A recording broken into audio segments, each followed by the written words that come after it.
Chapter 1: How to Find the Meaning of Life. Getting in touch with your life's purpose is essential for your happiness and fulfillment. It helps you achieve stability and a far-reaching goal. It also helps you embrace activities that connect you to something greater. In order to find the meaning of life, make a list of your goals and aspirations. Then, build concrete plans and take action to achieve them. Purpose is a stable and far-reaching goal. Finding the meaning of life means having an overarching, long-term goal.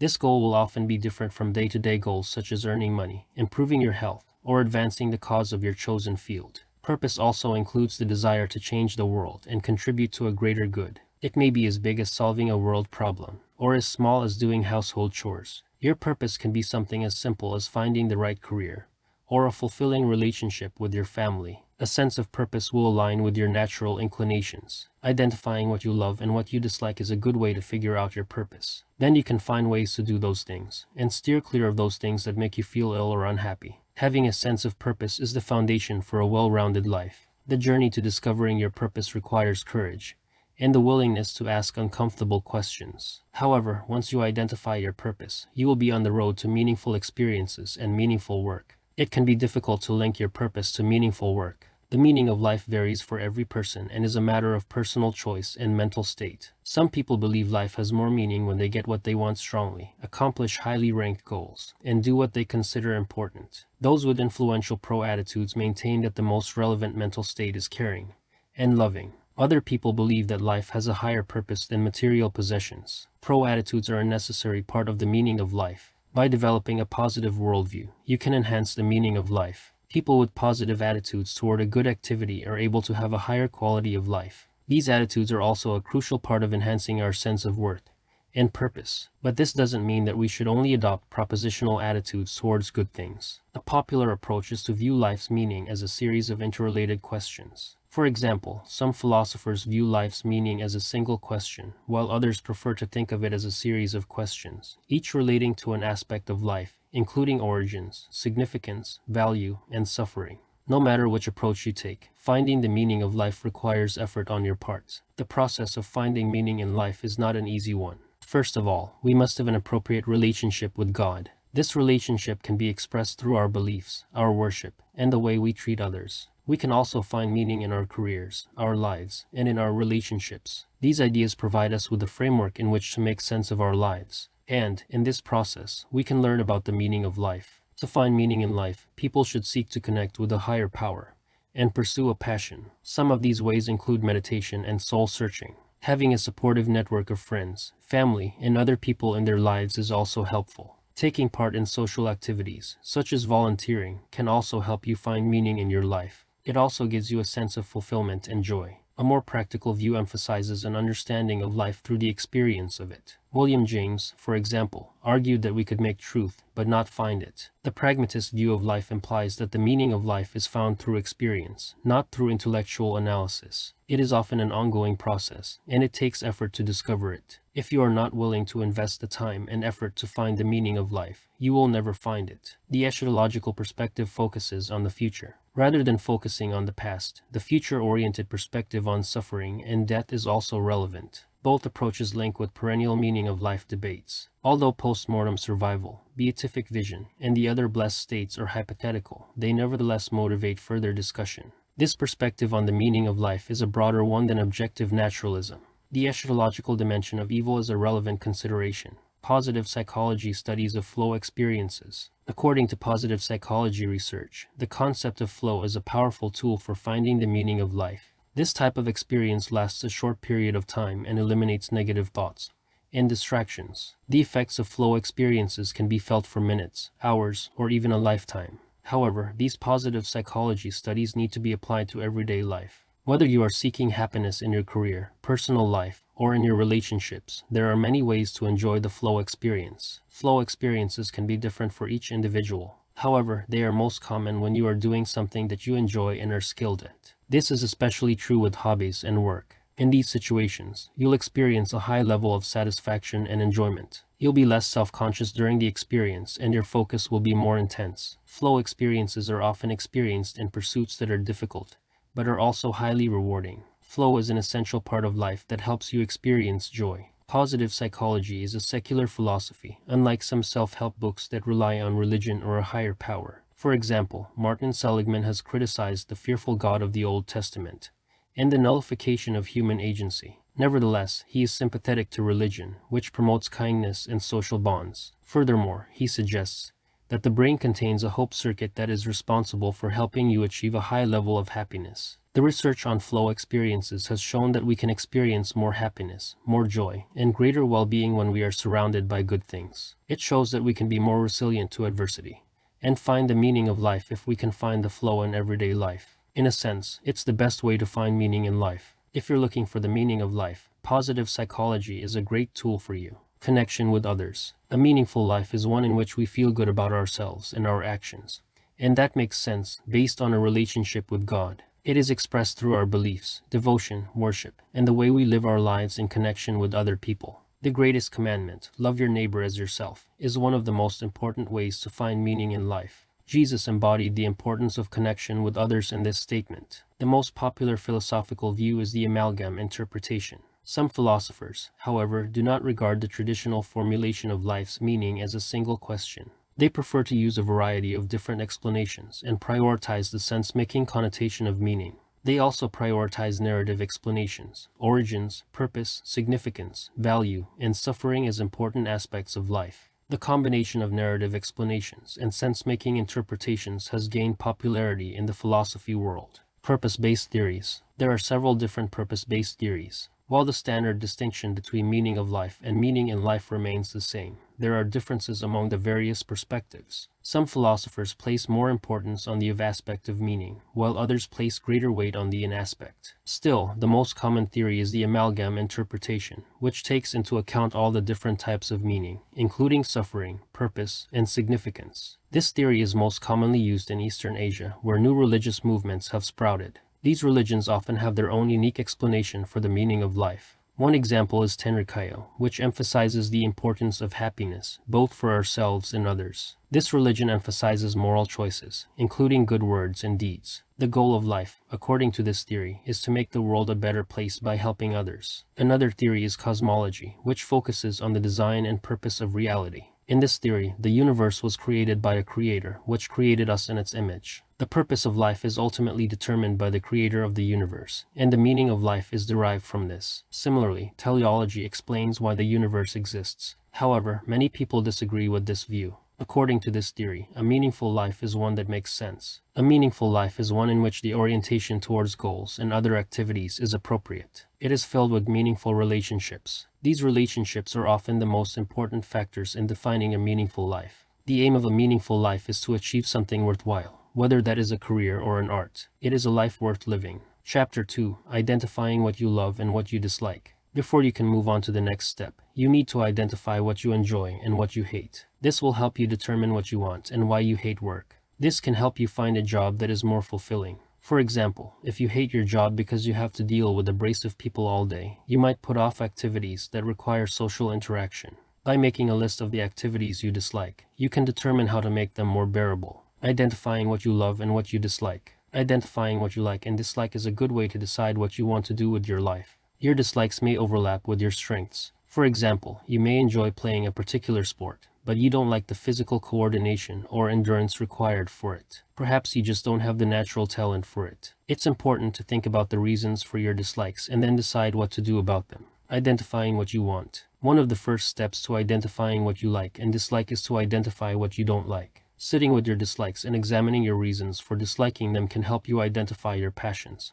and find something you'll enjoy doing. A good way to figure out what you dislike is to write it down and take some time to think about it. If you dislike your job, figuring out why you dislike it is the first step to changing it. If you hate the work environment, identifying what makes it difficult is essential to changing it. In some cases, the reasons behind your dislike may be related to outside stress. In this case, identifying the outside pressures and reevaluating your work role may help. For example, if you hate dealing with customers, but love working with your coworkers, you may need to adjust your work role to reflect these pressures and demands. There are a number of ways to fix this problem. If your job is unsatisfying, you may want to consider applying for another one. However, this can be a time-consuming and stressful process. In addition, you may not be able to find another position if you are unable to cope with the stress. Therefore, it is best to find a job where you can enjoy your work. A study by CNBC and SurveyMonkey found that 27% of workers were disengaged with their jobs. The quality of one's job was associated with overall quality of life. An unhappy job can affect other areas of one's life, which can lead to other health issues. By identifying why you hate work, you can improve your situation.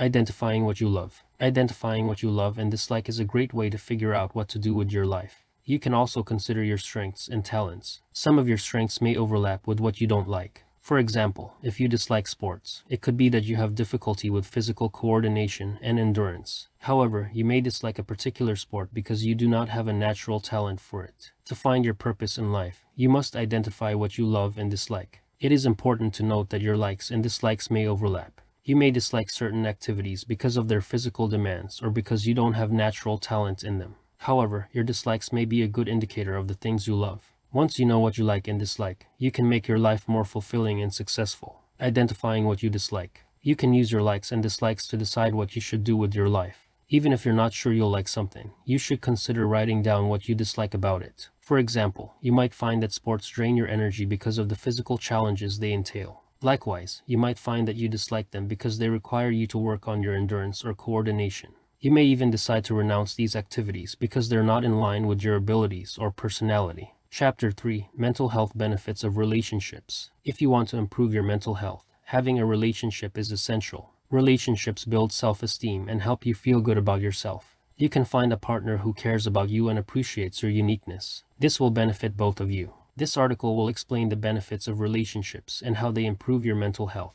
It will also show you how relationships improve your self-esteem and sense of worth. Relationships improve mental health. Research has shown that having a healthy relationship is beneficial to your mental health.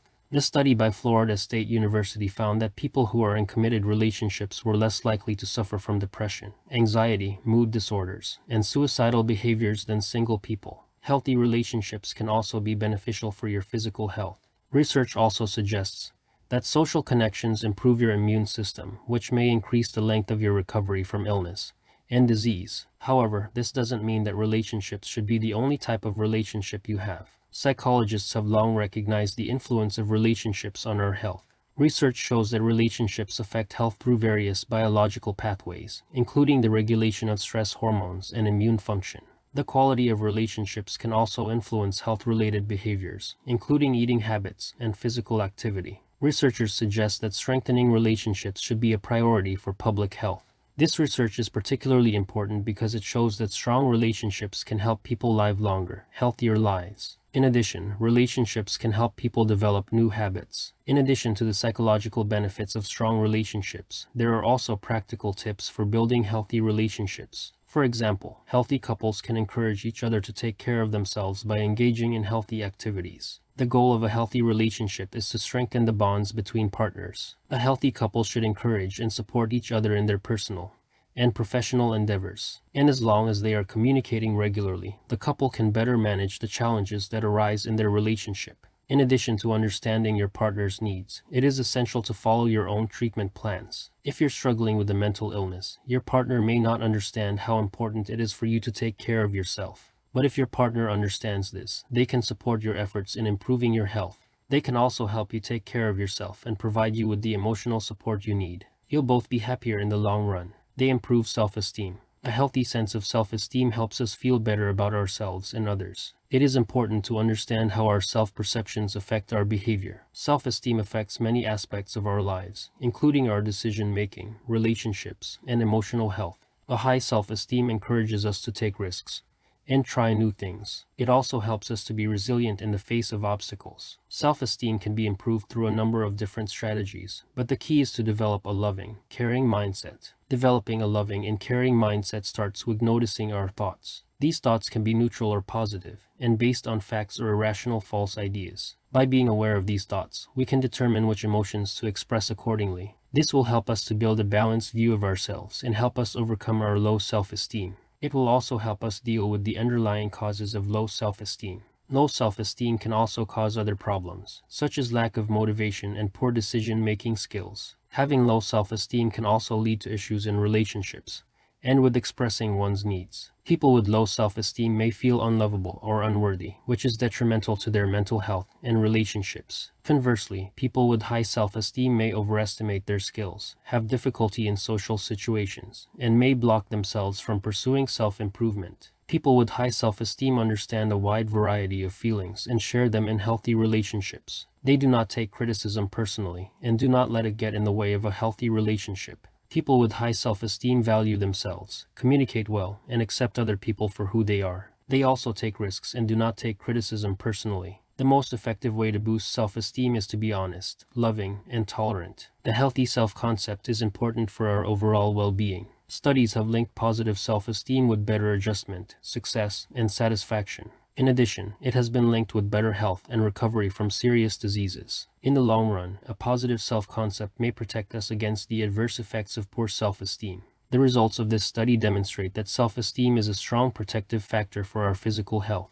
Positive self-esteem develops as a person grows and matures. Positive experiences from childhood are an important part of this development. Developing a sense of care and respect from parents early on helps a child develop a stable self-esteem as the child grows older. In elementary school, students with high self-esteem are more likely to have parents who are supportive, authoritative, and caring. They are also more likely to be given more responsibilities and opportunities to express their opinions in decision-making. Studies have shown that low self-esteem is a major contributor to mental disorders. For example, low self-esteem is a diagnostic criterion in major depressive disorders, manic episodes, dysthymic disorders, and dissociative disorders. Low self-esteem can also result in poor health, as a person may internalize their problems. It can also lead to maladjustment and unhealthy behaviors, such as eating disorders. They improve self-worth. Having a sense of self-worth is essential for our mental health.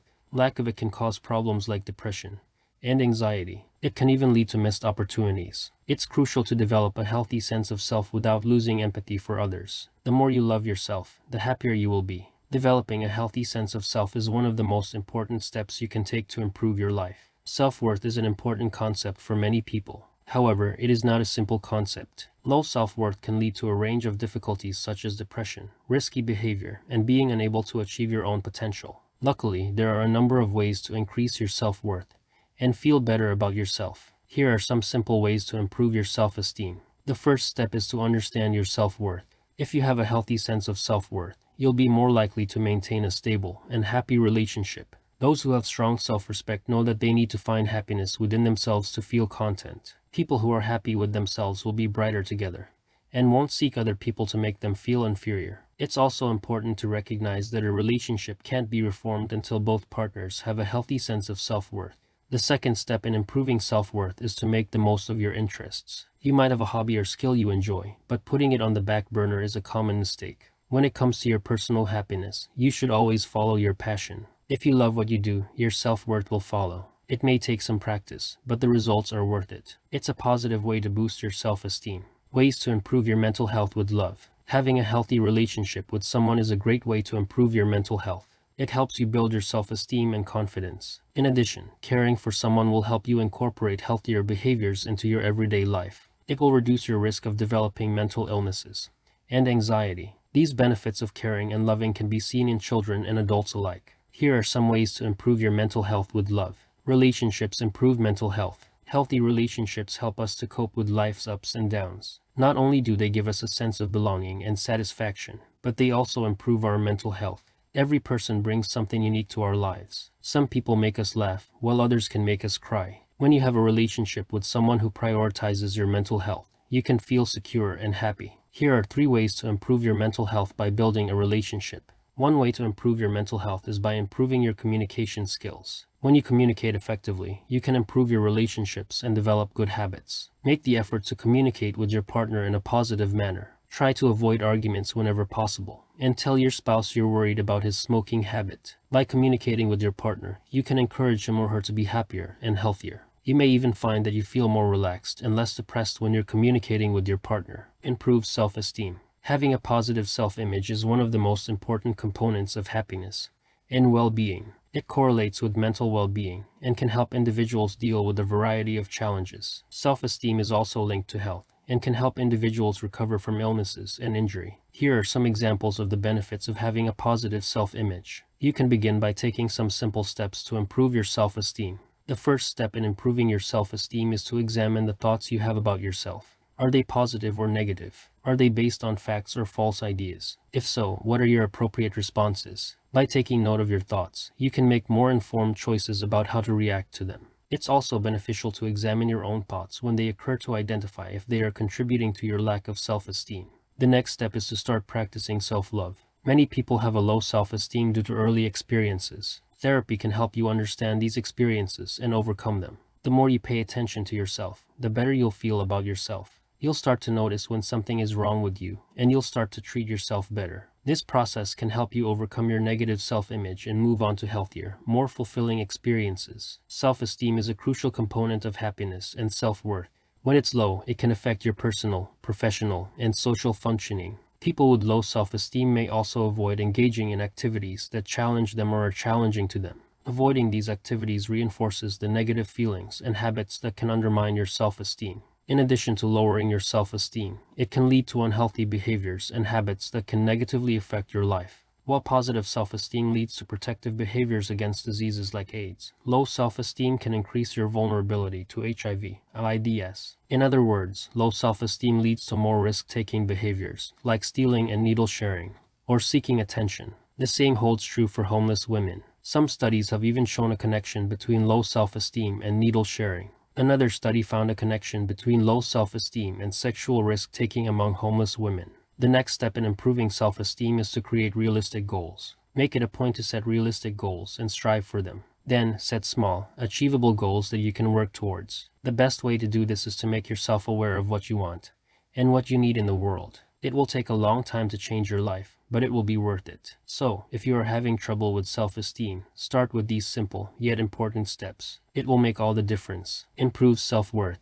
If we want to feel better about ourselves, we must first learn to love ourselves. When we love ourselves, we will feel good about ourselves. Despite our imperfections, we still have some worth and value. Having a strong sense of self is the foundation for happiness. If we value ourselves, we will feel good about our achievements and accomplishments. However, sometimes our self-worth is lacking, and it affects us negatively. Therefore, it is important to give ourselves enough time to develop our self-worth and make some improvements. We all face challenges and problems. These problems can arise in the workplace, at home, and even in our communities. People with low self-esteem often feel overwhelmed by the problems they face. However, people with high self-esteem are more likely to embrace challenges as puzzles and use their intelligence and social connections to solve them. When we value ourselves, we can use our strengths and abilities to help others and build their self-worth.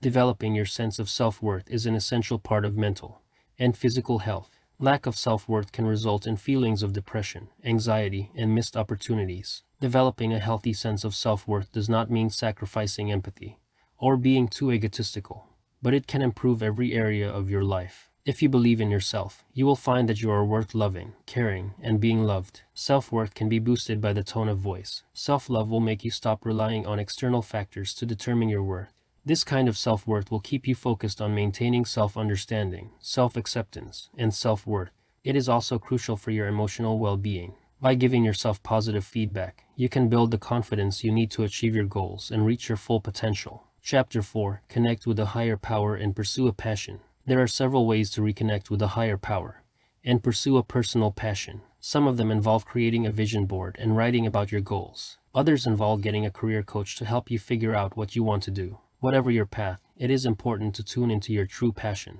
Below are 5 ways to connect with a higher power and pursue a passion. These techniques may help you feel more energized and connected with your purpose. Redirecting your passion to connect with a higher power. Achieving your dreams requires a passion for what you do. But what if your passion seems out of reach? It is possible to redirect your passion into a purpose that will make you happy. In fact, it is possible to pursue your passion in ways that will allow you to connect with a higher power. By learning how to tap into your intuition, you can develop a passion for what you do and live your life in alignment with it. Sadly, many people have no idea what their passion is. They struggle to make ends meet and are disillusioned by major life crises. Yet, when you connect your passion to a purpose, you will have a more meaningful, impactful, and fulfilling life. The best part is that you will find something that you love doing and will be proud to do it. Creating a vision board to pursue a passion. When you use a vision board to connect with a greater power and pursue a passion, you're reminding yourself of what you want. You can place it within your line of sight or in a place where you can easily see it. It's a powerful tool that can help you stay on track and avoid procrastination, which can lead to disappointment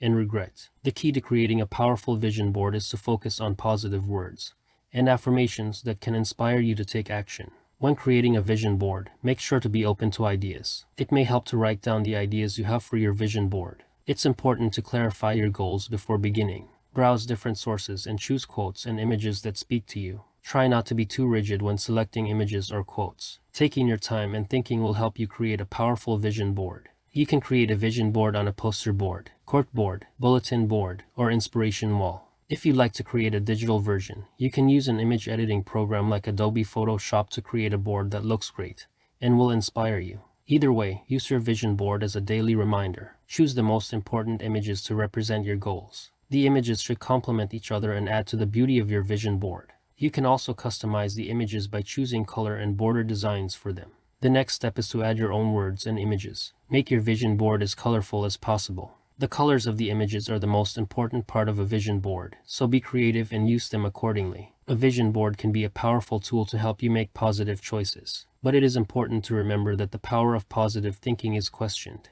and has a questionable foundation. Moreover, vision boards can be a substitute for a higher power. However, when created with the proper intention and submission to God's will, vision boards are biblical. Writing in a journal to tune into the right path. Writing in a journal can help you find your passion. By looking at what makes you happy, you can determine if something is truly fulfilling. Once you have an idea about what you enjoy, you can take the necessary steps to make it happen. Passions can be difficult to sustain, so it's important to keep your focus on the bigger picture. Try to surround yourself with positive people and continue to learn. Also, don't become obsessed with perfection. If you're passionate about something, create a vision board of the outcome you want to achieve. You can use pictures, words, and phrases to create your board. It can serve as a daily reminder of what you really want. This method can help you stay focused on your goals and keep yourself inspired. You can also make an inspirational board of people who have achieved your dream. One way to identify your passion is by writing down the outcomes that make you happy. Whether you're pursuing a hobby, starting a business, or achieving a dream, writing down your goals will help you tune into your true passion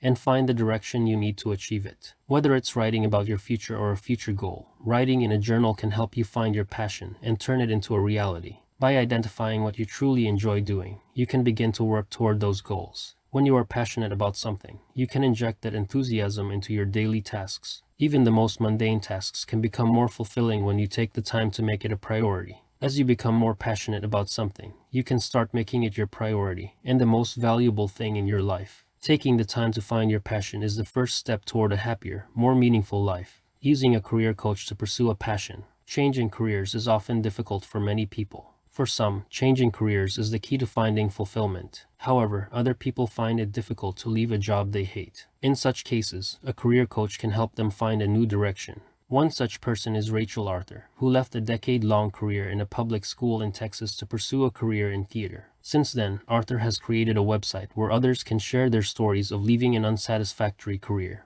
While many people believe that passion is necessary for career change, experts say that passion is not a prerequisite. In fact, 80% of people don't have a singular passion. When choosing a career, people should consider their passion and their strengths. People who are passionate about their work are more content and feel more fulfilled. In addition, a career that fulfills them is an important component of work-life balance. If you are not satisfied with your career, you should consider switching to something you love. Using a career coach to connect with a higher power and pursue a passion is a powerful step in the right direction. Hiring a career coach may sound intimidating, but the truth is that the process of selecting the right career coach can help you discover your passion and find a fulfilling career. Career coaches are well trained to guide people in finding the right career for them. As such, you will need to do a little research to find the right coach for your career. For example, you can look for a directory of midlife career coaches. Similarly, Pivot Planet also offers expert mentor advice to help people discover the right career for them. Getting out of your comfort zone is an important part of having a growth mindset. When you push yourself outside of your comfort zone, you can experience opportunities that will allow you to discover your passion.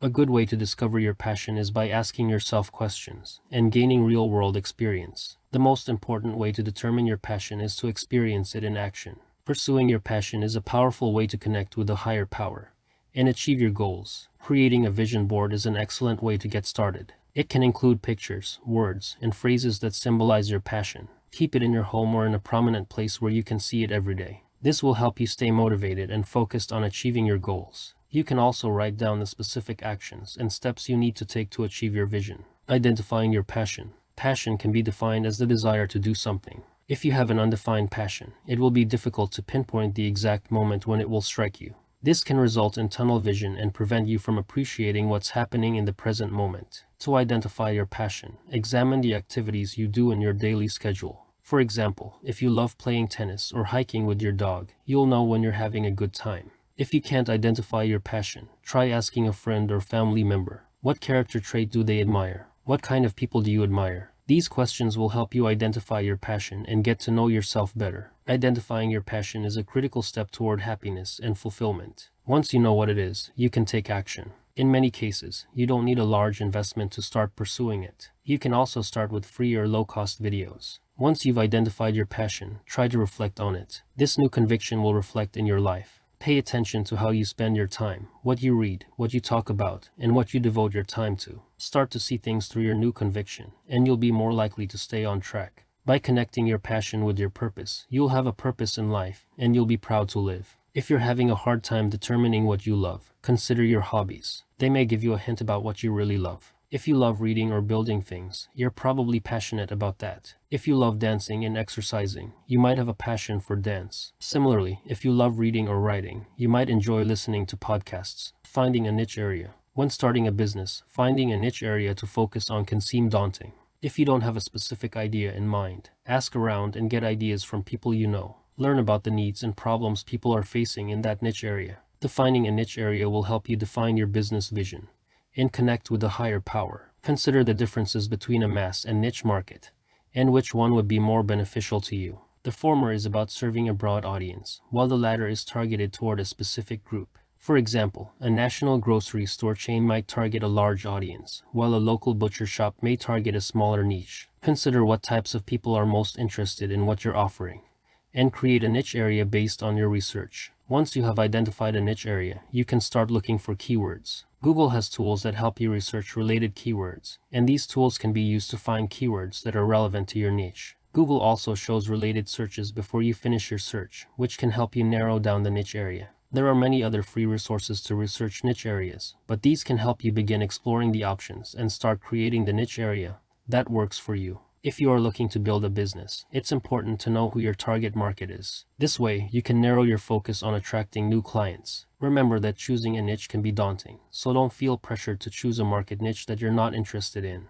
By identifying what your passion and interests are, you can create an effective business plan. Choosing a career path. Whether you're considering a new career or re-examining your current one, there are several factors you need to consider when choosing a career path to connect with a larger power and pursue a passion. First, you must determine your aptitude. This is a natural way of being and includes your inclinations and tendencies. Once you know your aptitude, you can choose a career path based on your skill set and inclinations. Second, you must decide what career will allow you to connect with your inner power and make a profit. Those who put their salary over everything else will probably end up building their wealth faster, but they may not be able to stick with their careers for very long. Moreover, they might end up with high levels of stress and depression. Not to mention, they may even end up getting fired. In short, choosing a career path based on financial gain is not a wise decision for your overall well-being. The third consideration to consider when choosing a career is what you're most passionate about. You don't necessarily have to have extensive experience in the field to become passionate about it. Whatever your passion, you can turn it into a compelling story that connects with your soul and inspires others. And remember, a career path based on passion will help you feel more connected to your inner power and lead you towards fulfilling your purpose in life. You may find that your passion changes over time. You may end up sacrificing your spiritual or physical well-being in pursuit of your passion. However, by using your passion as a guide, you can find a job that allows you to have a flexible schedule and is associated with your values. This will also help you to determine the salary range and job attributes you are looking for. Creating a timeline to achieve your passion. Developing a timeline for your passion can be a useful way to connect with a higher power and set your goals accordingly. Too often, people want to do things and try them without any results in sight. Creating a timeline will help you to set and achieve your goals in the right order. To be successful, your goals must be specific and measurable. If you're not clear about what you want, you may be wasting your time. Once you have decided on a specific goal, you can break it down into small steps. A good timeline will help you achieve your passion while giving you room for flexibility. It's best to schedule time each day to focus on your passion. This will make it easier for you to stick to your plan. By planning each day, you'll ensure you'll get to your passion every day. Writing in a journal to tune into the right path. Writing in a journal can help you tune into what you really want. By jotting down what you do and how you feel, you can see patterns and look for what makes you happy. You may even find that something you thought you liked doesn't make you happy anymore. You can also learn to walk away from things that don't make you feel good. It is said that about 10% of all our goals come from watching someone else do them. A journal can also help you find your passion. Writing down the things that bring you the greatest joy will help you tap into that passion. It can help you identify moments of flow in your life, where you feel the most joy and are at your most inspired. This can help you find the right path and pursue your passion. It is a good way to tune into what makes you happy and will keep you happy. It can be difficult to find a passion, but it doesn't have to be. Make small choices daily and monthly. Make time for activities that you love and are good for the community. Doing this will lead you to a richer life that you will never forget. Just remember, you don't have to do it all at once. It's never too late to find what you love. And if you're lucky, it may come to you. Chapter 5. Flow, an essential part of life that helps you experience joy. Flow is the state of mind in which you lose yourself in an activity and become completely immersed in the activity. The benefits of this state of mind are multiple. Flow makes you feel more alive and helps you let go of self-consciousness, and it also has a positive effect on your circulatory system. It is a natural state of well-being that can be felt by everyone and can be enhanced by different kinds of activities. Flow is a state of mind in which a person becomes fully immersed in a challenging but doable activity. Flow is a state of mind in humans that involves timelessness, feeling of control over the outcome, and a sense of intrinsic reward. These qualities are present in most activities that induce flow. A person can experience flow while engaging in a challenging but doable activity. It is important to choose a challenging activity that you enjoy, but also one that will give you a sense of self-reward. Flow is an ideal state of mind for creative tasks, but can be applied to a variety of other settings, including sports, education, and the workplace. According to ch1-9, people experiencing flow should constantly push themselves beyond their comfort zone and strive to become better at what they do. Flow is also a dynamic state. A person must constantly adjust their skill level, challenge, and complexity in order to stay in the state. If the person is no longer able to meet the challenge, their experience may be interrupted. The cognitive processes involved in achieving flow are complex. Researchers have identified two distinct phases of information processing during flow: implicit and explicit. In the former, individuals engage in work memory, focused attention, and conscious awareness of their actions. In the latter, the brain is engaged in CEN activity, which is an important mechanism in rewarding behavior. Flow makes you feel more alive. Flow is a state of being in which you are totally immersed in an activity. This state of being can be a rush of adrenaline or a calm, tranquil feeling. As long as the activity is enjoyable, it is a flow activity. However, it is important to choose the right flow activity. The most enjoyable activity is the one that makes you feel content and happy. Once you have found your flow activity, try to stick with it. One way to achieve flow is to focus on the task at hand. For example, if you are playing chess, you will focus on your game. You can try to limit your distractions by avoiding activities you find boring or unpleasant. It is also helpful to avoid activities you dislike or are not sure about. These activities can make it harder to achieve flow.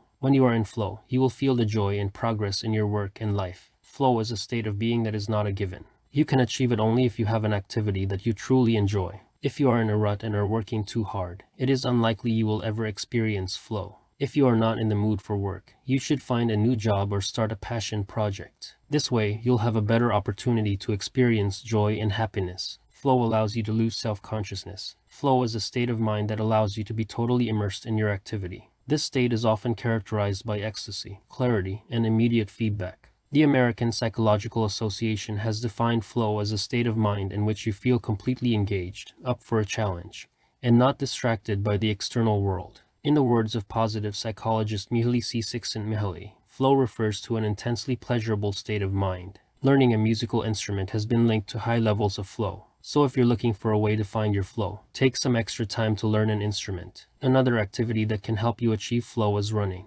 The steady rhythm and physical challenge, as well as the constant push to run faster and longer, can help you achieve flow. Flow is a vital part of life and can help you experience joy in a wide variety of activities. In order to find your flow, you must engage in an activity that is enjoyable for you. Activities that produce flow can also be harmful. While they may increase your quality of life, they can become addictive and imprison your mind. If you spend too much time in an activity that produces flow, you will feel more enslaved to it and be less able to cope with the ambiguities of life. Flow affects your circulatory system. According to a study presented at the American Heart Association meeting in New Orleans, flow is important to your emotional and physical health. Researchers have found that listening to uplifting music can increase blood flow by as much as 26%. This effect is comparable to aerobic exercise. Researchers have found that positive emotions improve our health, including joy. Flow has been shown to improve our overall well-being and improves our relationships. The circulatory system includes the heart, the largest organ in the human body. Blood travels from the heart to the lungs, which are part of the respiratory system, where it gets oxygen.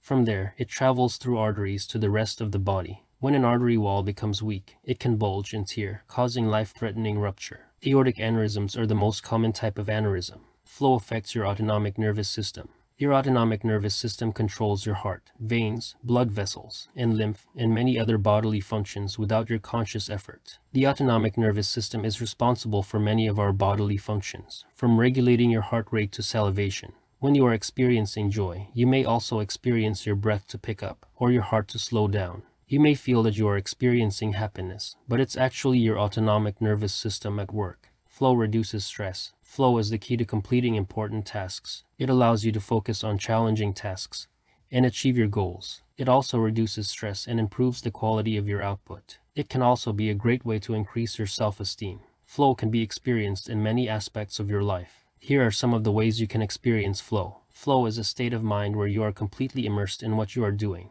It can occur when you are performing a task or doing something you love, and are focused on your progress rather than the surrounding world. In this state, you may feel as if time is passing by without you even noticing that it has. You may also find that you are completely unaware of your physical needs. Flow is an important part of your life that helps you experience joy. People who are in flow experience positive emotions more often than those who are not. If you want to live a life filled with happiness, practice applying flow and resting. It will make you happier and more fulfilled in the long run. You can also practice meditation to help you refocus your mind. Flow is a natural part of life that helps you experience joy. The benefits of flow. Flow is an experience that triggers creativity, increases motivation, and improves resilience. In this article, you will learn more about the benefits of flow. If you want to improve your performance, motivation, and resilience, learn how to create flow in your life. You will also learn how to trigger flow in others. Let's dive in. Flow can increase your self-esteem and your creativity. Flow. Flow is a state of mind that helps you experience joy.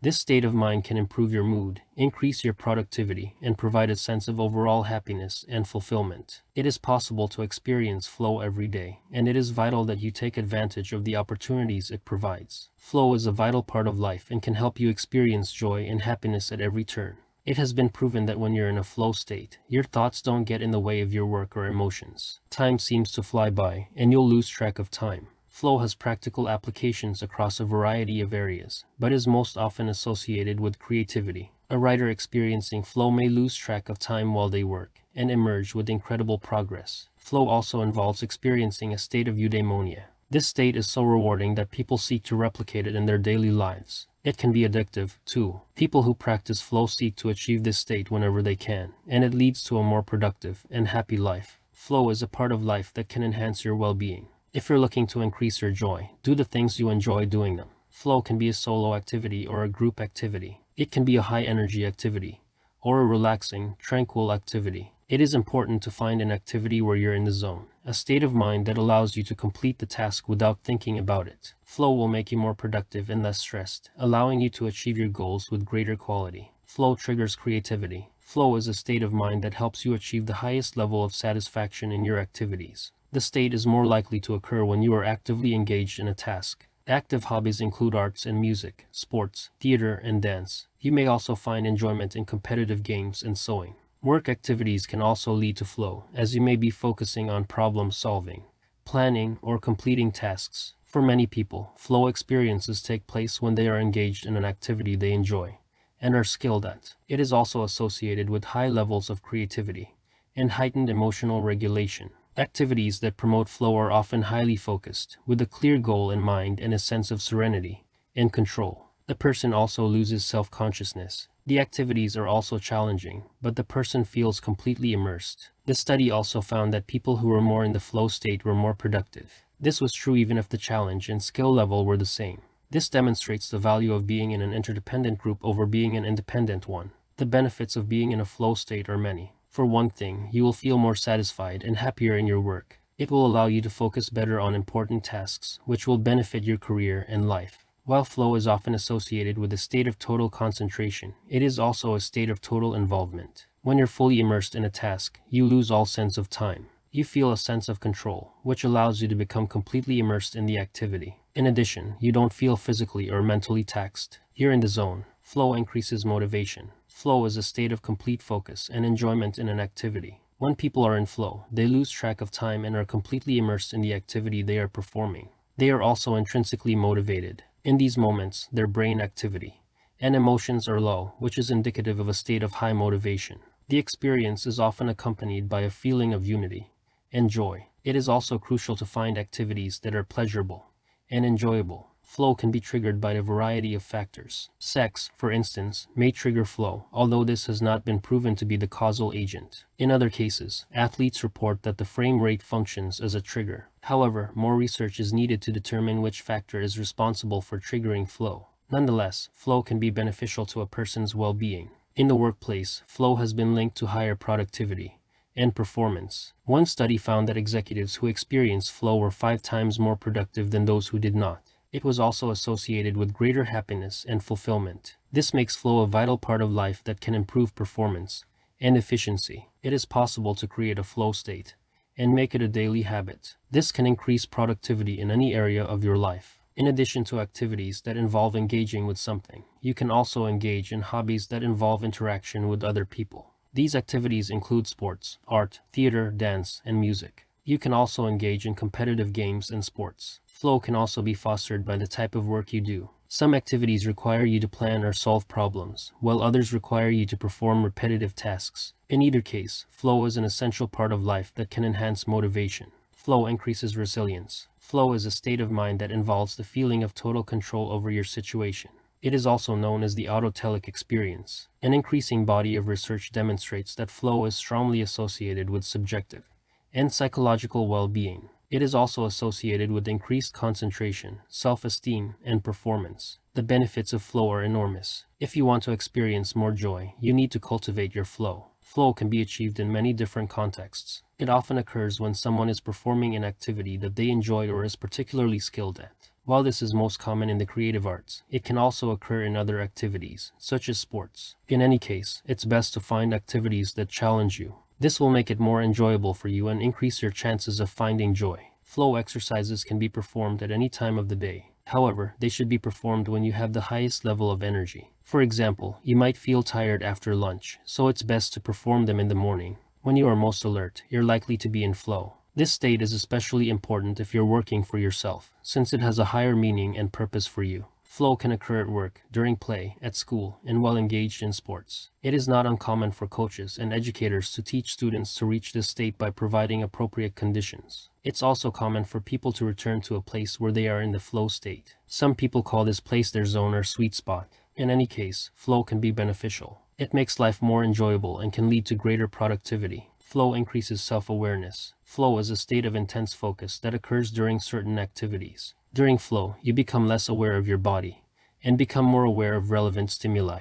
You no longer feel separate from your actions and goals are clear. In addition, you experience immediate feedback when you are in flow. Flow helps you experience more joy and less stress. Here are some examples of flow. Read on to learn more about this state of focus. Flow is not a mystical state of mind. Instead, it is a practical state of being. The first step in achieving flow is to do the work you love. If you hate your job, it might be time to find another one. Alternatively, if you love your work, you can take up projects that give you the satisfaction you crave. You'll feel more fulfilled, more passionate, and more productive than ever. Flow is the state of mental concentration when you are engaged in a task. It allows you to concentrate fully on the task at hand, thus reducing the stress and enhancing performance. When you are in flow, you will be able to focus your energy on the task at hand and feel a sense of accomplishment and fulfillment. This feeling is the basis of happiness, well-being, and successful goal achieving. The process of being in flow can be difficult at first, especially if you have a habit of switching between different tasks. But keep trying. Soon, you'll be so immersed in flow that you won't even notice that you're in it. It's hard to describe the feelings you experience, but you'll know when you're in flow.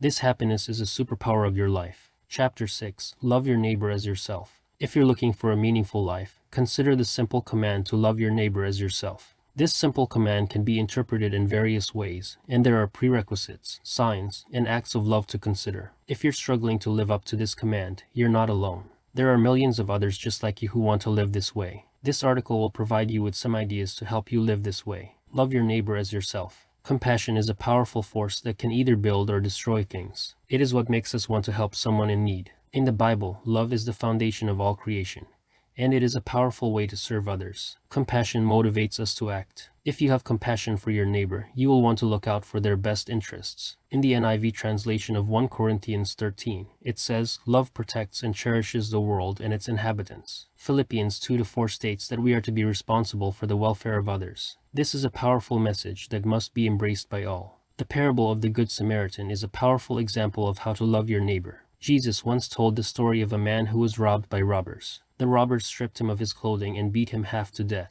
When a priest and a Levite passed by, they saw the man who had been beaten. They stopped to help him. When they returned to his side, the Samaritan took him in. Another powerful way to love your neighbor is to realize how much God loves you. His love for you is so great that he sacrificed himself to make us free from sin and become God's intended person. By loving your neighbor as yourself, you are giving him the same love that he or she has for you. You must understand that God has a plan for your life, and you must be willing to follow that plan. Prerequisites. The precondition for loving your neighbor as yourself is to know God's love. God loves you so much that he sent his only begotten Son to die for you and me, that we might be free from sin and become the person God intended us to be. The same principle applies to life. When we are able to love others, we are able to love God. But how do we love others? In the Bible, we're instructed to love our neighbors. That commandment calls for compassion, kindness, and forgiveness. It also calls for service and meeting needs. Compassion is action, whether that means lending a hand to someone who needs it or just offering a sympathetic ear. Compassion is not a warm, fuzzy feeling, but a powerful motivator. The Bible also teaches that each person should seek the good of others. Before you can love your neighbor, you must first love yourself. This is the first prerequisite for loving others. The second prerequisite is knowing yourself. This involves knowing how to measure love. It includes knowing ourselves and how much grace we can give. This is essential because we must know ourselves before we can truly love others. By defining ourselves, we can better measure ourselves against the expectations of others. It is our job to love ourselves and our neighbors, but it's also the responsibility of our neighbors to do that. The phrase "love your neighbor as yourself" means looking out for others' best interests. This is not just a warm, fuzzy feeling, it is a commitment to serve others. The NIV translation of 1 Corinthians 13 states that love protects. In Philippians 2, we are to watch out for one another's best interests. By doing so, we will be living out the message of Jesus. The words of Jesus are the foundation of creation. The full version of the Golden Rule states, "Love your neighbor as yourself." This commandment is essential if we want to live a life of meaning. We must learn to love ourselves first, then we can love others. This is the first step to creating a meaningful life. Love your neighbor as yourself, and it will make a world of difference. It's a powerful message to live by. If you have a Bible, read the verses often and memorize them. Bible quotes can be beautiful and inspiring. They can be placed on your refrigerator, on your mirror, in your kitchen, or by your front door. You can even leave them on your neighbor's doorstep. These words will remind you to live a life of love, and you'll be inspired to live a life that fulfills God's greatest commandment. Whether you're a seasoned veteran or a novice at giving others unconditional love, it's important to know your neighbor. We may have to learn how to treat people we don't know, but we can learn from Jesus' example. He did not hurt his neighbor. We are to love others as we would ourselves. In other words, our neighbors need our love. The more we love them, the more we are closer to each other. Acts of love. The love language of service is one of the 5 types of acts of love. Whether you're looking to make a lasting impression, give a gift, or serve others, your actions can be a profound expression of love. All 5 types of love languages are compatible, and acts of service can be a meaningful way to express your affection. However, it's important to remember that the love language that you choose is not as important as the person you are giving it to. The key to understanding your partner's love language is to figure out what he or she needs from you. You can do this by taking the time to clean the bathroom or take care of the kids. The same goes for doing the laundry or preparing dinner. By sharing these tasks, you'll make your partner feel valued and appreciated. For those who don't have the time to serve others, however, there are other ways to express your love. The key to understanding the love language of service is to understand the differences between the two. Acts of service are often more difficult to communicate. For example, one partner may feel like a servant while another responds well to acts of service. Likewise, a partner may feel resentful or disappointed if they're expected to do something.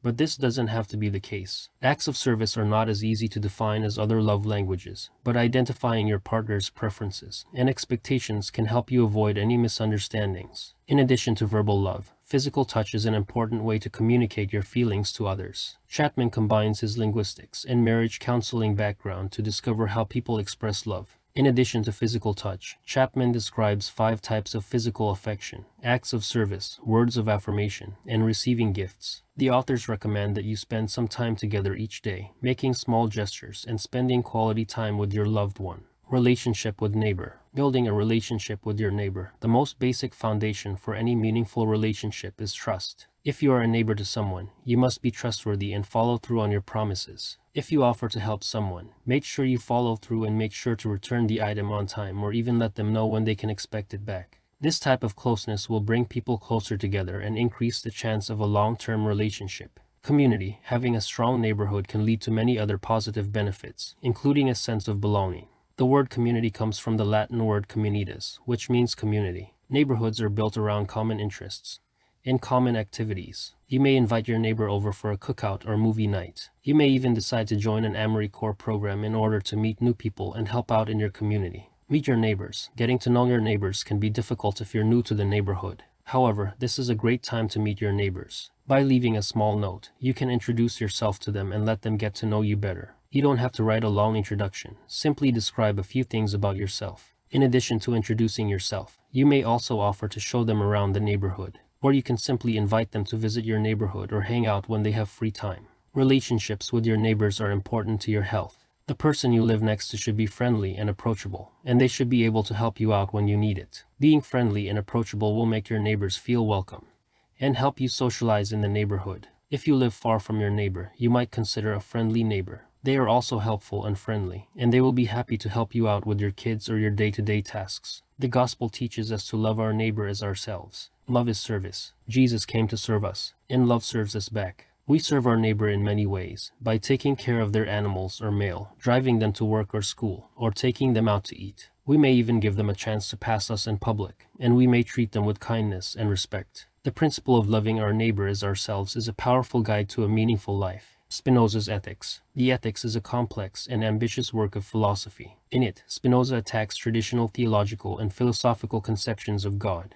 His goal is to uncover the nature of reality and the nature of human beings. It aims to establish the truth about God, nature, ourselves, and our society. It contains useful principles of religion, metaphysics, anthropology, and psychology. In Part 1, Spinoza presents the elements of God. God is the infinite, self-caused substance of the universe. Everything else is a part of God. In this way, the nature of the world is identical everywhere. As such, nature is unchanging. The laws of nature govern all change. Therefore, the best way to understand nature is through its universal laws. By applying these principles, we can develop a sense of meaning in our lives. According to Spinoza, the commandment to love your neighbor is the foundation of religion, and the only necessary act of obedience for mortals is to love one's neighbor. However, this commandment is not presented in a way that is harmonious with other traditions. In fact, it seems to weight the scales in favor of Christian universality and encourage anti-Jewish sentiment. While attempting to explain the principles of morality, Spinoza was also faced with opposition from civil authorities and theologians. Although he was a brilliant thinker, Spinoza's ethical views faced opposition from nearly every philosopher. As a result, many people today are pursuing his ideas and seeking their understanding.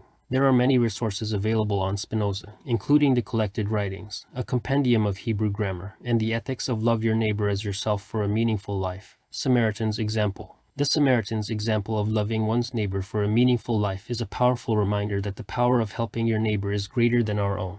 Whenever we see a needy person, we must extend our hand and do something for them. Even if our neighbor is not in need, we can help him by giving him a ride, feeding him, taking care of his dog, or even taking him to the doctor. Whether we live in a suburb or a city, our neighbor is a human being, like any other human being. Our neighbors are people who God has placed in our path.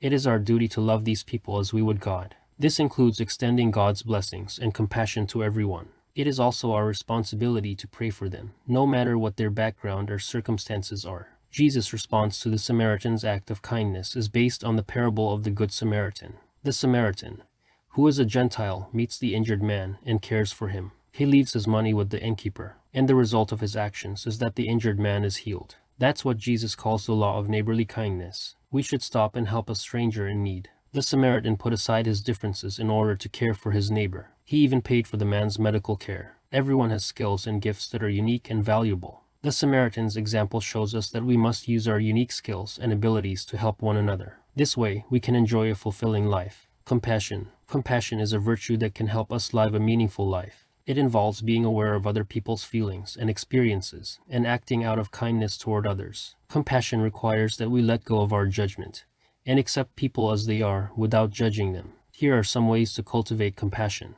Hopefully, these tips will help you live a meaningful life. But which virtues should we practice to cultivate compassion? Compassion is essential for happiness and a meaningful life. Many studies have shown that people who practice compassion have higher levels of happiness than people who do not. In addition, studies have found that those who practice compassion also experience improved psychological well-being and stronger bonds with others. And while this book is not a cure-all for all suffering, it can be a powerful tool for achieving happiness. If you're struggling with anxiety and depression, this book can help. We should practice compassion daily. It makes us happier, and it reduces stress, anxiety, and fear. This is because the genuine desire to help others makes us feel good about ourselves. This quote from the Dalai Lama explains how compassion can lead to deeper connections and better relationships. It can also increase our self-awareness, which can lead to a more fulfilling life. And finally, compassion can strengthen our social connections and our motivations. Research shows that compassion helps people avoid stress. Compassion is also an effective buffer against negative emotions. In a large study conducted by Michael Poulin, people who practiced compassion had lower mortality rates than those who didn't. However, these effects are not consistent across different people. So, compassion is a learned skill, and it can be taught. It's best to start at an early age. And don't forget about the power of kindness. Kindness. There is no single definition of kindness, and the benefits of generosity may vary depending on the circumstance. Research has shown that workplaces where kindness is a norm have a rapid spillover effect. Those who receive kindness will often pay it forward to other people, creating a culture of generosity. Kindness in the workplace is directly linked to business objectives, such as increased productivity, efficiency, and lower turnover rates. Among other benefits, kindness can improve the quality of life for individuals and organizations. The benefits of kindness are numerous. It can improve your life and your relationship with others. It can help you make friends, make a positive impact on the world, and gain a meaningful life. But how can you practice kindness in everyday life? You can start by performing 5 favors for strangers on a daily basis. This will help create a positive atmosphere and increase your ability to be creative, productive, and attractive. Research on kindness reveals that it can positively impact your mental and physical health. People who practice kindness have higher self-esteem, a stronger sense of self-efficacy, and lower stress levels. In addition, kindness releases endorphins, our body's natural painkillers. These benefits make kindness a powerful way to improve our mental and physical health.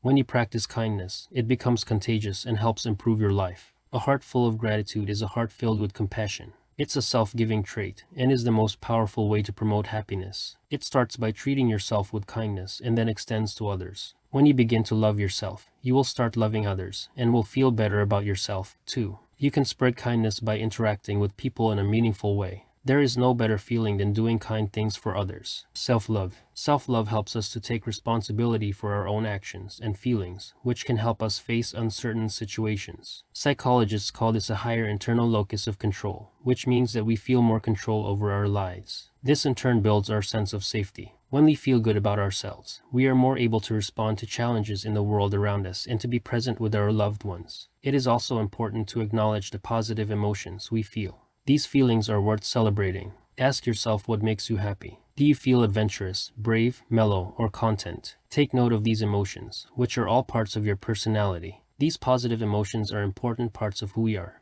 and we should be proud of them. If we can identify and express them, we'll be more able to feel good about ourselves and have more happiness. Healthy self-love also means setting personal boundaries. If you don't set boundaries, you're not expressing your true self. This can lead to frustration and insecurity. Furthermore, a healthy self-love helps us stay in alignment with our values and goals. Life is precious, and we want to make the most of it. Achieving these goals will help you stay true to yourself and stay on track with your vision. One of the best ways to practice self-love is to create a routine of loving yourself. A daily ritual of sitting down with a beverage in hand and reflecting on the important things in life is an excellent way to start. You can share your experiences in a journal or write them down in a notebook. It is important to stay in touch with your feelings, especially those that cause stress. If you do this, you'll be more likely to feel better and happier, and you'll be more likely to live a more fulfilled life. Chapter 7: Finding Meaning in Life. The search for the meaning of life is an important aspect of our lives. While solving problems, learning, and mating are all vital aspects of life, humans have only one prerogative: to seek the absolute truth.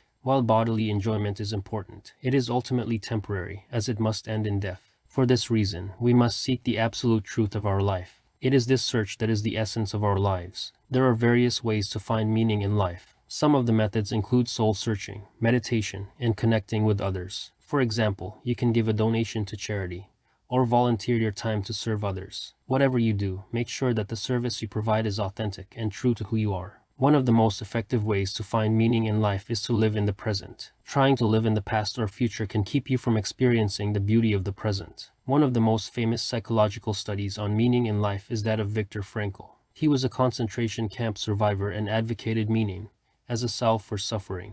This philosophy is the secret to happiness. Frankl remained hopeful throughout the Holocaust because of his search for meaning, and it was the basis of his entire approach to life. While his methods were effective, they do have some limitations. As a result, some people may not find meaning in life. Another method to find meaning in life is through love. Love allows us to recognize the innermost core of another person's personality. Without love, we would never fully understand another person. In love, we see the essential traits and potentialities of a beloved person, and we help them realize their potentials. By empowering them, we help them become the best versions of themselves. This is why it is so important to love. There's no better way to find meaning in life than to love. Another way to find meaning in life is to participate in meaningful activities. For example, you could join a local meetup group to find people with similar interests. For example, you could join a group of people who are into professional activities, physical hobbies, or other social activities. This is an effective method for finding meaning in life. The aim of such groups is to help people discover new passions and fulfill their potentials. In addition to joining these groups, you can find people who share the same values and interests.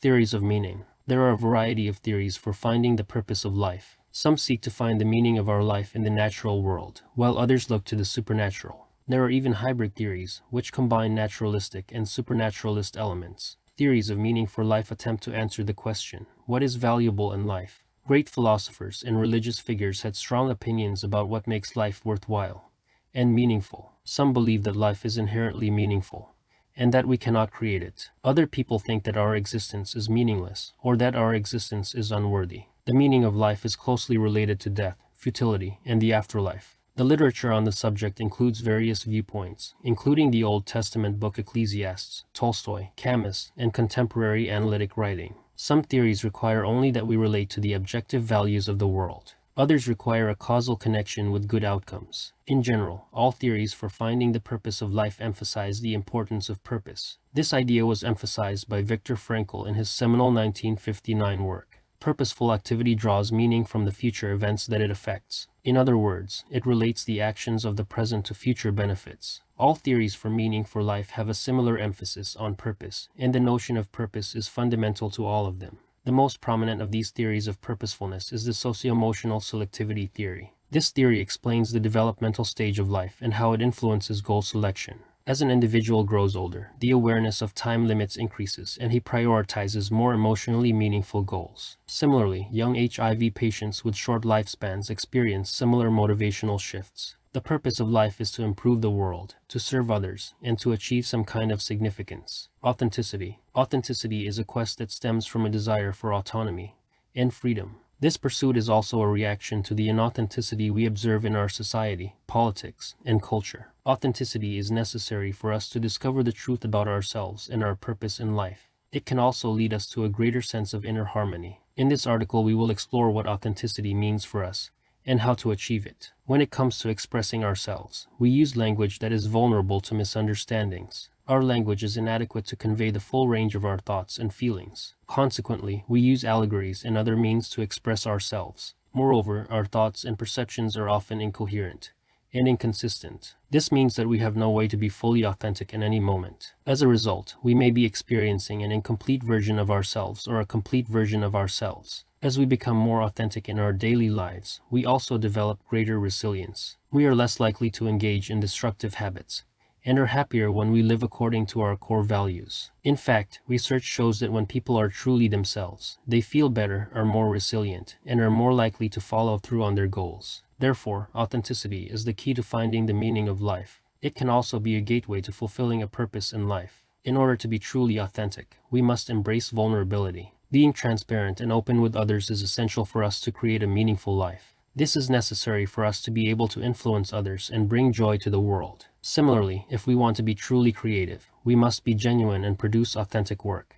When we are truly authentic, we do not seek attention for ourselves or others. Our lives are in sync with our values and beliefs. Connection with others. The best way to find meaning in your life is to connect with others. One way to do this is through storytelling. You can listen to podcasts or read books to discover new perspectives. You can also connect with people through physical activities or striking up a conversation. Find a form of connection that you feel comfortable doing and start listening. You might be surprised at how much you can learn from other people's stories. The traditional formulation of life's meaning is one view. Others prefer narrative explanations, which focus on the sense-making connotation of meaning. Other philosophers focus on the significance and purpose of life, or the suffering it entails. Some philosophers have favored an amalgam interpretation.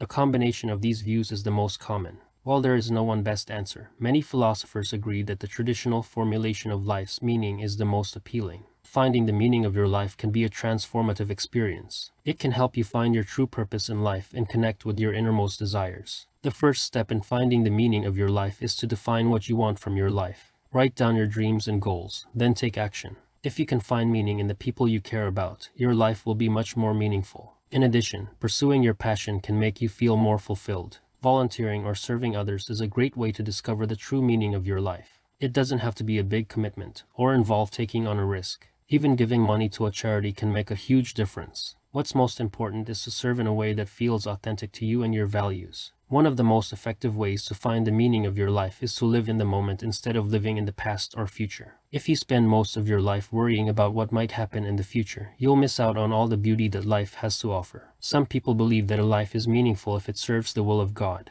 While this is a powerful and compelling argument, it has a number of drawbacks. One of these is that life must be lived for the benefit of God, who has a purpose for everyone and everything in the universe. If you don't live according to God's purpose, your life is meaningless. This argument is a classic one, but there's no question that it's a strong contender. How to find the meaning of life is an important question to ask yourself. The best way to answer this question is by thinking about the things in your life that have meaning for you. You can do this by thinking about the moments in your life that have taught you valuable lessons. You can also try to incorporate those values into your daily life. However, it is important to avoid overthinking because this causes unnecessary stress and prevents you from enjoying life. Finding your ikigai. Whether you are looking for your purpose in life or your passion in life, finding your ikigai is a good place to start. It can be anything that makes you feel content and excited. By doing what you love, you will be happier and more productive. You will be motivated to reach your goals, and you will enjoy your work more. Finding your ikigai can lead to a more fulfilled life. Once you've uncovered your ikigai, you should allow yourself to go with it. It's inevitable that you'll make mistakes, but that's the only way to grow and learn. Take your time and don't get caught up in the idea of perfection.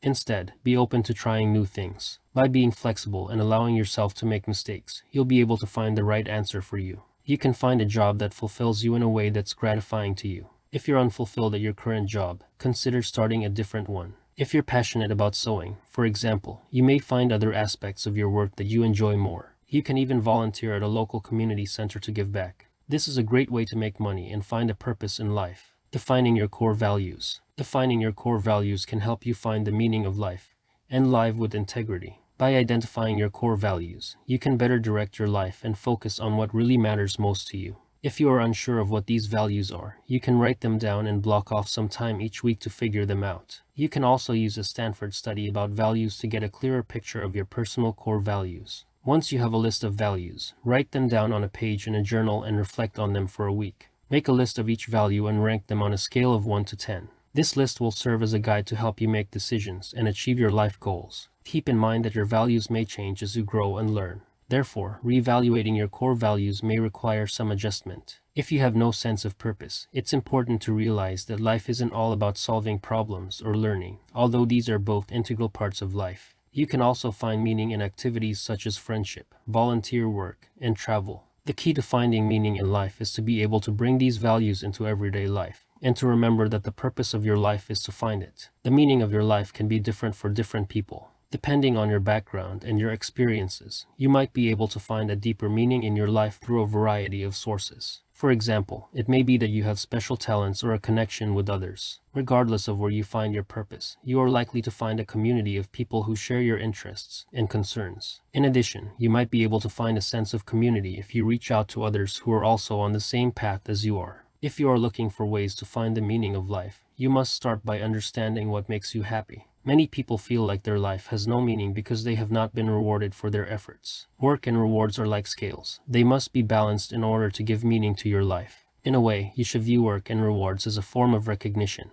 In return, you will feel more fulfilled and happy in life. The meaning of life can change when we undergo changes or difficult circumstances. For example, if you grow up and discover new interests, your meaning of life might change. It could also change as you become more mature and commit to new roles. This change in meaning can make life more meaningful, even if we are not aware of it at the time. But it's never too late to change your outlook on life. If you've ever wanted to understand happiness, then you've likely experienced the idea of pleasure. Pleasure is the experience of feeling happy, satisfied, and positive, and contrasts with the negative experience of pain or suffering.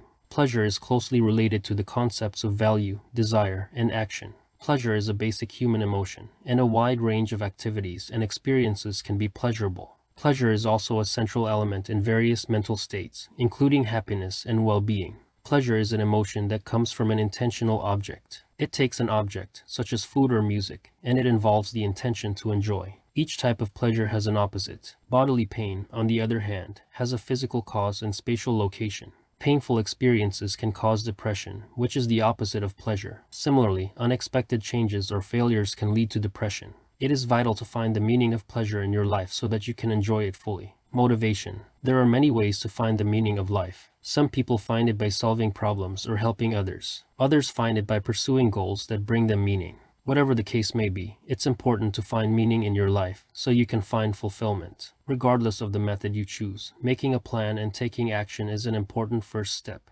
Here are some tips to help you find your purpose. Finding meaning in life is a psychologically significant process. People who find meaning in their lives are happier and more motivated to pursue their goals. But this quest can last for long periods of time, or almost always. This is because it gives us an internal sense of worth, and it allows us to set goals that help us achieve the meaning we seek. This process has both positive and negative effects on our lives. To understand why, we need to understand how we are motivated to achieve our goals. Among the many popular theories of the meaning of life, the one that has been most influential is the idea that we are all created by God with a purpose. According to this idea, life is meaningful in the extent to which it helps God fulfill His plan for the world. Conversely, if we fail to fulfill that purpose, then our life is meaningless. However, many of us have a hard time accepting such an idea. Another approach is to believe that life must be meaningful, because it needs to bring about justice. When the wicked prosper and the righteous suffer, life seems pointless. This idea was defended by David Davis in 1987 and by William Craig in 1994. These two theories are similar, but they do not necessarily agree. They do not claim to have the answer to the meaning of life. However, both share a common basis in the Bible. While there are many morally ideal things a person can do, it is possible to find meaning outside of those pursuits. Some people may have a great love for music, for example, or may be involved in community service,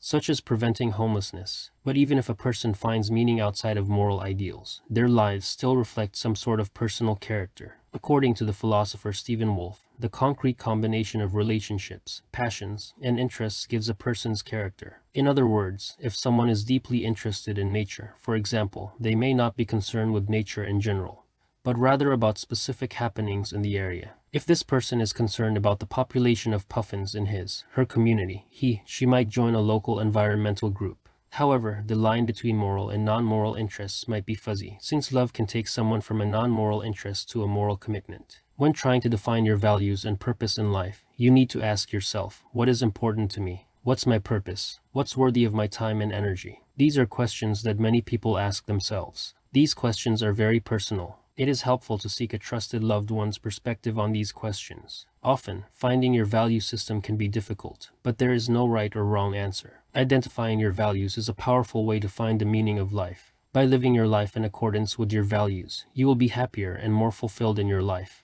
Identifying your values will make it easier to live a meaningful life. Start by jotting down your values. List all the values you believe in and why. Once you have this list, you can start to prioritize the values. Next, write down the qualities you hold dear. Identifying your values will help you to avoid the negative thoughts that can detract from your life. For example, you may feel contented and joyful while helping others. You might also be able to feel fulfilled by spending time with your family or going back to school. Write down moments when you were aligned with your values and felt fulfilled. Once you've written down your values, evaluate how you're living by them. You can make changes if necessary. You can even make a list of common values. Once you've identified the core values of your life, you can start to decide which ones you'd like to live by. Then, you can assign a shorthand label to each value. Then, use it to guide your behavior. Next, identify the situations that make it hard for you to live in accordance with your values. When you are working in a stressful situation, it's easy to neglect your values. You may be on the phone, on social media, in the car, or at the daycare center. In such situations, it's vital to refocus on your values. Otherwise, you may be making choices that are incompatible with your values. Knowing your values is one of the 6 elements to knowing yourself.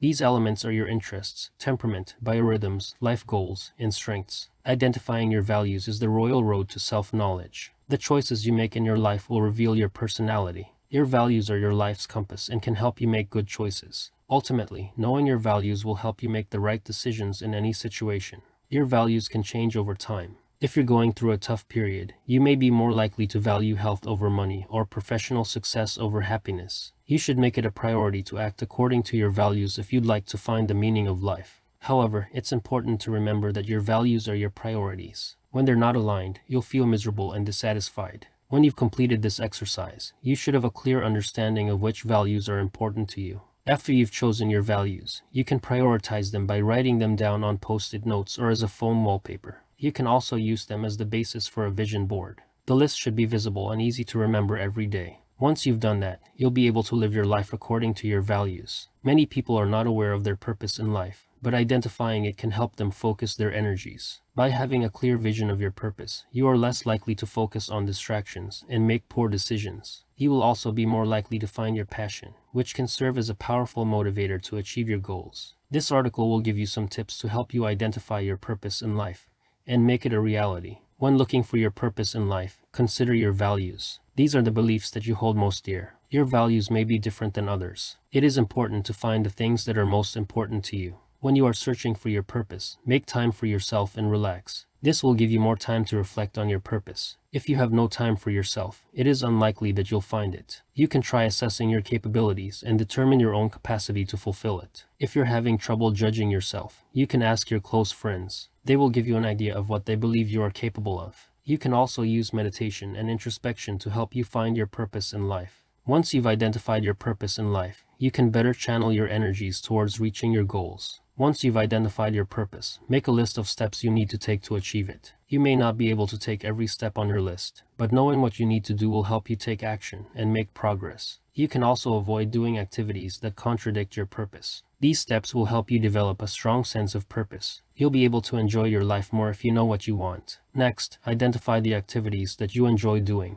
These activities can help you identify your calling. Keeping a journal of burning desires will help you keep track of these desires. By focusing on the things that you love, you'll be able to discover your calling automatically. You'll feel like you're making progress even as you go along. So don't worry if you change your mind a few times. Once you know your why, it's time to recalibrate your life. Even if you're committed to living your purpose, life's distractions can make it hard to stay focused. A daily practice that reminds you of your why can help you stay focused and motivated. For example, creating a morning routine can involve listening to an upbeat playlist or listening to a self-help podcast. It's also important to check in with yourself throughout the day. To find a worthy purpose for life, you must decide on a specific goal that is important to you. In doing so, you need to understand what life demands and how your purpose fits in. By actively pursuing your goal, you will feel the sense of significance that permeates all dimensions of life. Ultimately, this will lead to a fulfilling career and a life with the most meaning. Here are some tips to help you find your purpose. Think of your skills and interests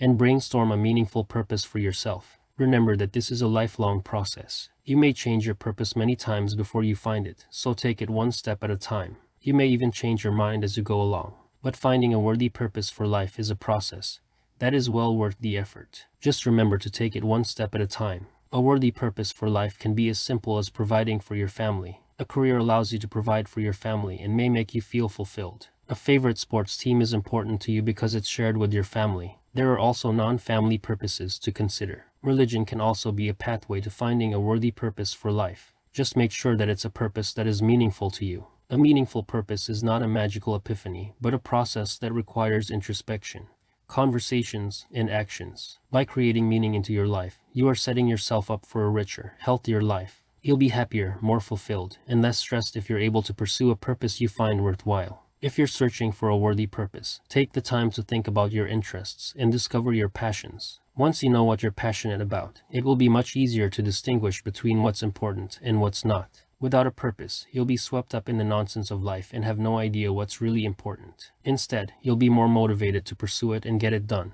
When you know what you're doing for the rest of your life, you'll make better choices and achieve more in fewer years. For many, finding a worthy purpose for life is simply about defining the larger values that will guide your actions. The goal isn't to be famous or rich, it's to spend your limited time wisely. But a worthy purpose for life does require action and thinking beyond yourself. For example, if you are a student, your passion should be to help others. If your goal is to make the world a better place, try a new hobby or a service project to find a worthy purpose for living. Chapter 8: How to Have a Good Life. The Good Life was a song that Kanye West debuted on an episode of Entourage. The song celebrated the joys of living in the present and celebrating the success of your team. Too often we get caught up in the past and future and forget to celebrate the small moments. One of the biggest advantages to living life to the fullest is the gift of time. It's so important to seize each moment as it comes. Purpose. Having a sense of purpose allows you to separate what's important from what's not. Most people are caught up in the desire to earn more money, buy a bigger house, have a second car, or even a whole fleet of cars. Having a sense of purpose helps you distinguish what's important from the BS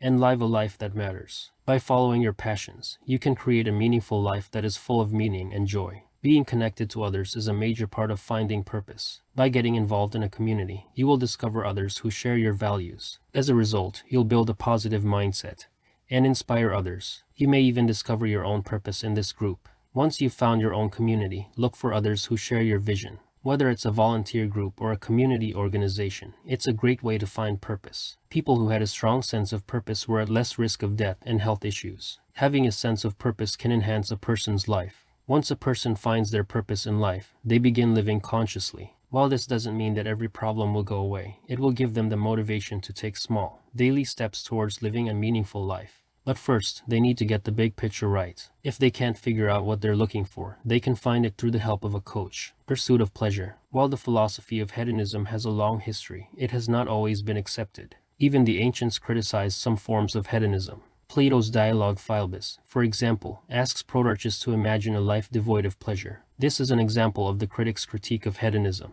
Nevertheless, there is no reason why pleasure should be banned. Hedonistic philosophers argue that pleasure has many dimensions. Whether the pleasure is physical or cognitive, its source or its value is an important consideration. Other non-amount related dimensions of pleasure are also important. The critics of this philosophy say that it smuggles other values into the realm of well-being. Nevertheless, the pursuit of pleasure is not only a legitimate goal in life, it is also the key to a good life. According to hedonism, pleasure is an experience with an intrinsic value.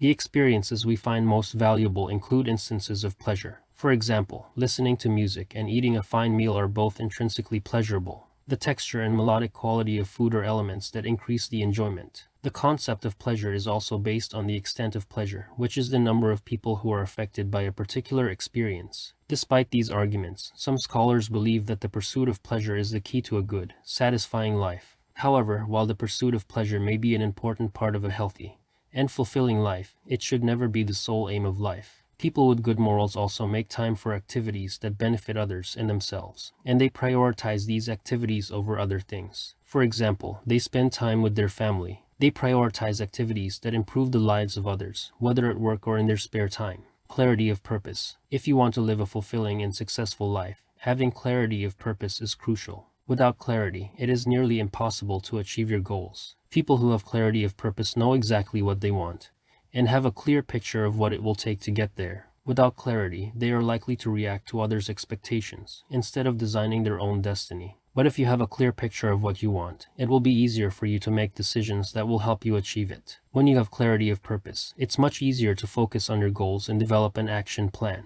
Having a clear vision of what you want will make you more productive and successful. You'll be less likely to procrastinate and to go off on tangents. In fact, you'll be more likely to succeed when you know exactly what you want and why. Having a clear sense of purpose increases happiness and decreases the risk of heart disease, stroke, and Alzheimer's. It also increases the amount of sleep you get, and it can even boost your sex life. Japanese people embrace this concept of being ready to live fully. Their word for purpose is ikigai, which means ready to live fully. Their longevity is consistently among the world's best. A clear sense of purpose is essential for a good life. Those who have clarity of purpose are more likely to stick with what they're doing, whether it's pursuing their career, starting a family, or a lifelong hobby. Those who have a strong sense of purpose are more likely to be successful in life, even if it means facing challenges along the way. Getting out of your comfort zone. Getting out of your comfort zone isn't as difficult as you might think. You simply need to find ways to push yourself outside of your comfort zone. You can start small, like speaking up for yourself or trying a new sport. Then, slowly move up to bigger challenges. By doing so, you'll increase your ability to cope with change and grow as a person. There are many ways to get out of your comfort zone and lead a fulfilling life. One way to push yourself outside of your comfort zone is to seek out a mentor or guide. A mentor can help you push your limits and hold you accountable. Try to find someone you can relate to, with whom you can talk openly. It's also helpful to have someone who is empathetic and respectful, who can actively listen to you and give constructive feedback. This way, you won't feel as though you're wasting your time on something that you're not good at. As a person, you'll face times when you fall out of your comfort zone, but in the end, you'll grow as a person and become more mature. Identifying what changes and what motivates you is the first step in personal development. Breaking away from your routine will stimulate your creativity. One study found that students who studied abroad had higher creativity than their peers who studied at home. Your brain needs a dose of new stimuli to change its response to your fears. A little bit of stress is good for your brain, and it is important to get out of your comfort zone to make your life more rewarding and productive. By getting out of your comfort zone, you'll develop the necessary skills to adapt and succeed. You'll be able to achieve goals and become a better leader. However, you'll need to master your fear in order to overcome the obstacles that keep you in your comfort zone. Chapter 9. Establish your priorities and values. If you want to live a good life, you have to start by figuring out what your priorities and values are. These can vary from person to person, but they should all be in line with your values. Think about the things that are important to you: relationships, serving others, hobbies, career, etc., and make a list of those things. It will help you determine how to prioritize your time. Don't do evil to others. To live a good life, one must refrain from doing evil. It is an easy habit to fall into. Evil doing is justified because it is easy, but it has long-lasting consequences on our quest for a good life. When we do harm to another person, we claim two victims, the one who suffers from the harm and the one who is the victim. This is the reason why a person must educate themselves about what is good and choose the good. Compassion. One of the keys to a good life is compassion. This kind of emotion is derived from the ability to understand another person's suffering. Compassion is a state of mind where you can see the situation from the other person's perspective and feel what they're experiencing. Compassion also involves letting go of judgment and accepting people as they are. The more compassion you have, the more meaningful your life will be. People who have high levels of compassion are more attractive to potential romantic partners. People who are more compassionate were more desirable to partners. Men and women both rated compassion highly. Compassion is a sign of a person's genuine desire to improve the lives of others. It also leads to stronger relationships and self-awareness. The benefits of compassion are plentiful. In addition to helping others, it can also help one realize their own potential. Compassion has a place in society and is crucial for survival. This virtue is a valuable skill for social workers, doctors, police officers, and teachers. It can help dampen motivation for violent acts and promote kindness and love, fostering a better society. When it comes to raising children, it's important to instill this quality in them from a young age. It doesn't have to be hard. People who train themselves in compassion can improve their attention, thinking, and overall sense of well-being. This kind of behavior affects the brain and makes it more flexible, pro-social, and tolerant of failings. According to the Journal of Psychology, it can increase our acceptance of our own failings. Moreover, it can improve our social connections. Therefore, compassion is the key to a good life. For the most part, finding your purpose in life will allow you to focus your time on the things that are truly important. Trying new things and volunteering to help others are great ways to find purpose in your life. Even if you do not have the time or money to volunteer, you can get experience and do good deeds for the community. This will help you find your calling and make your life worth living. Those who felt a strong sense of purpose in life had a lower mortality rate. In fact, their mortality rate was nearly 1/5 lower. Living a purposeful life can increase a person's chances of a long and happy life. Having a purpose in life can be found in the small things we do every day. By giving compliments, listening to a friend's problems, or calling a friend who is sick, we can give our lives a higher meaning.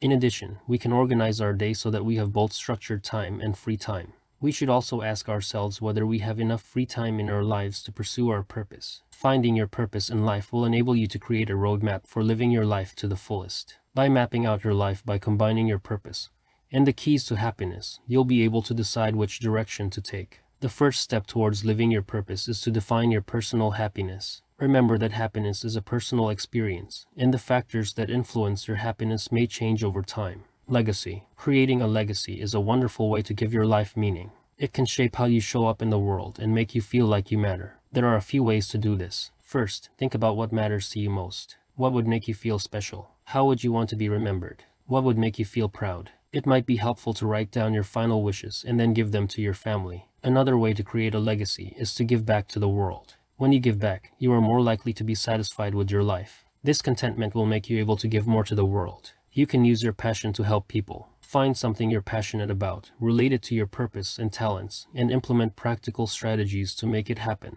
Creating a legacy doesn't happen overnight. It requires dedication and hard work. But if you're willing to put in the time and energy, you can make a positive difference in the world. A legacy of a good life is a valuable legacy that will live on long after you're gone. Whether it's a craft or a cause, you can leave a lasting impression. Consider creating a video to capture your memories. You can edit a legacy video on multiple platforms, then share it with your family. Another legacy project might be creating a video to share with your family about a cause or a change you care about.